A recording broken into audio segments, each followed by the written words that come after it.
such a great time talking with you last week, and there were still so many things. We can't talk just every 20 years and get it all in 30 minutes. You can't get it all. No, and I'm so grateful that when people talk about I got my big break, and what year did you say it was? 93, or it was driving for this one person who was? Yeah, actually, in the fall of 1992. Okay. I was racing at South Boston Speedway, just a late model stock car, local Saturday night short track, and we had twin 100s, which basically means you qualify and you line up and you run 100 laps. Okay. And after that race, they invert the top 8, and top 8 finishers in that race. Then you run 100 more.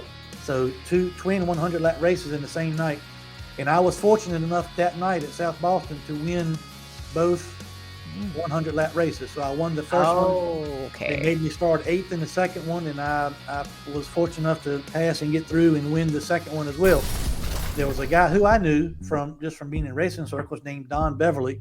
And so I knew who Don Beverly was, but I never met him.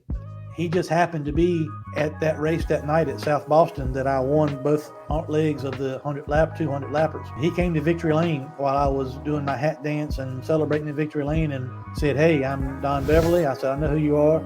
He says, "I own a Busch Grand National team based not too far from Emporia, and I'd like to talk to you about maybe coming to drive for me." I talked about special needs and our school systems and education and all the other problems, cleaning up our communities and safe communities and law enforcement.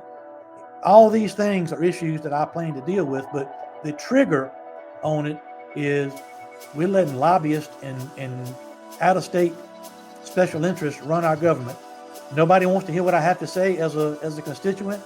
Let's see if I can get in the General Assembly, and then you'll have to listen to me. So we'll see what happens.